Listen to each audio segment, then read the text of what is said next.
ingin belajar kembali menguatkan diri kita sendiri. Tentang apa? Berkaitan dengan mukadimah tadi, tentang keislaman dan keimanan kita. Maka pentingnya ngaji apa? Pentingnya ngaji atau pentingnya taklim apa? Mengingatkan diri kita sendiri sudah seberapa besar kemampuan diri kita untuk mengontrol diri kita. Wabil khusus apa? Wabil khusus yang ngomong pribadi juga begitu, sama. Jadi tidak ada yang lebih mulia antara yang mendengarkan sama yang berbicara. Tidak ada yang lebih mulia. Maka disebutkan usikum wa iyaya nafsi bittaqallah. Aku berwasiat, aku menasihati kalian, dan khususnya wa iyaya, khususnya diriku sendiri.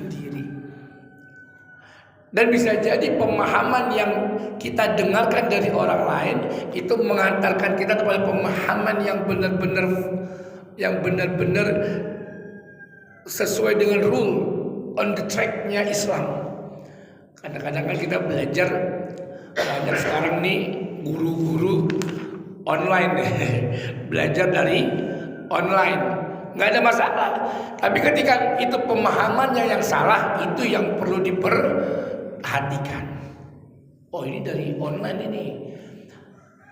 Nah, Bapak Ibu dirahmati Allah, pentingnya taklim itu kita sama-sama bermuhasabah pada diri kita masing-masing. Jamaah dirahmati Allah, Allah Subhanahu wa taala berfirman di surat Al-Baqarah ayat 207. 208. Bismillahirrahmanirrahim. Ayatnya yang sudah selalu kita bacakan itu. Bismillah. Ya ayyuhalladzina amanu dkhulu fis-silmi kaffah.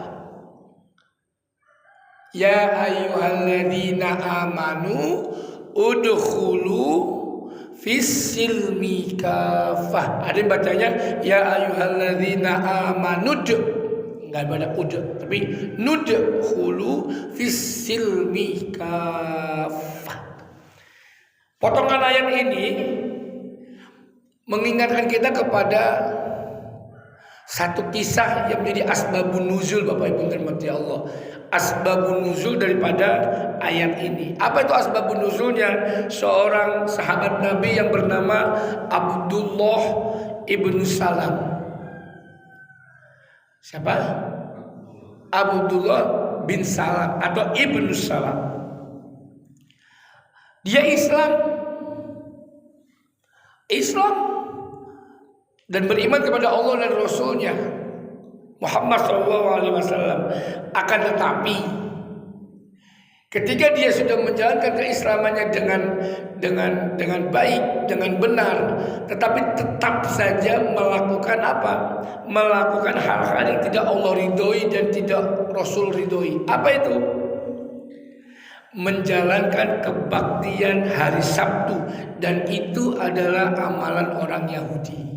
Nah ini Pak, memuliakan hari Sabtu, dan ini adalah amalan orang Yahudi. Dan yang kedua apa? Abdullah bin Salam dan kelompoknya mengharamkan makan unta.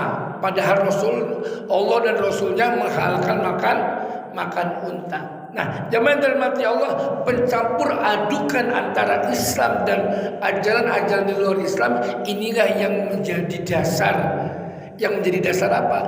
Yang menjadi dasar ayat ini turun. Jangan sampai ketika kita Islam lalu beriman kepada Allah dengan sekuat tenaga, dengan seyakin-yakinnya, lalu amalan-amalan kita ini bercampur aduk dengan amalan-amalan di luar agama Islam. Ada pertanyaan yang unik Pak kepada saya itu, Ustaz, ayat ini kok unik ya? Ya ayyuhalladzina amanu, wahai orang-orang beriman, masuklah ke dalam Islam. Kenapa yang diperintahkan masuk ke dalam Islam itu orang beriman, Pak? Kenapa bukan ya ayyuhalladzina kafaru udkhulu fis-silmi kaffah? Wahai orang-orang yang kafir, masuklah Islam secara penuh. Kenapa orang-orang yang beriman yang diperintahkan oleh Allah masuk Islam secara penuh? Itu Pak. Pertanyaannya unik. Waduh, iya ya benar. Benar ya. Seakan-akan iman saja tidak apa namanya?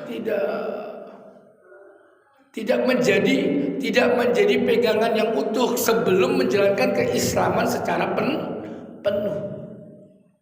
Wahai orang-orang yang beriman, masuklah Islam. Harusnya adalah yang masuk Islam siapa? Harusnya masuk Islam siapa? Kafir. Non-muslim harusnya yang masuk Islam. Tapi perintah Allah yang disuruh masuk Islam secara penuh adalah orang-orang beriman. Logika dasarnya adalah banyak orang Islam yang Islaman.